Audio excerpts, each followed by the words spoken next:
घड़ियाल में ईद की नमाज के बाद मुल्क में अमन चैन और भाईचारे के लिए कराई गई दुआ। जनपद रामपुर के नगर सहित क्षेत्र के गांवों में ईद उल फितर की नमाज अदा की गई है। नमाज के बाद मुल्क में अमन चैन और भाईचारे के लिए दुआ कराई गई। दुआ में हजारों हाथ अल्लाह की बरगाह में उठे। मुस्लिम समुदाय के लोगों ने एक दूसरे को गले मिलकर ईद की मुबारकबाद दी। ईदगाह के बाहर सुरक्षा की दृष्टि से पुलिस फोर्स तैनात रहा।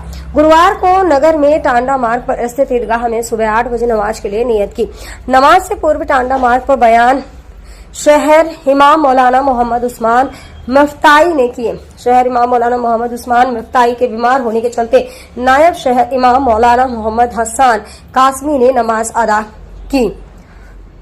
पहला अशरा रौनक का होता है, दूसरा अशरा मगफिरत का होता है और तीसरा अशरा जहन्नम या दोज़ख से आजादी का होता है।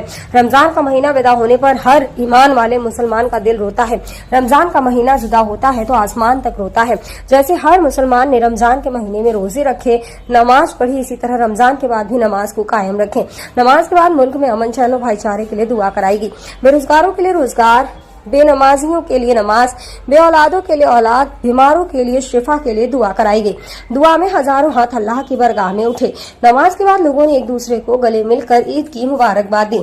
अपने अपने परिचितों को घर बुलाकर सिमई खिलाई गई। और दूसरी ओर क्षेत्र के गांव रामपुर, धम्मन, अकबराबाद, पर्वतपुर, सूरजपुर, जमालगंज, चौखंडी, लोदीपुर नायक, कुंडेसरा, बहुपुरा, जटपुरा, पिपली नायक आदि गांवों में ईद की नमाज अदा की गई।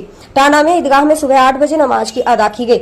जामा मस्जिद में 8:15 पर नमाज की अदा की गई, जबकि थाने वाली मस्जिद में 8:30 बजे पर नमाज अदा की गई। ईद उल फितर की नमाज अदा कराई है, मुस्लिम समाज को क्या संदेश दोगे?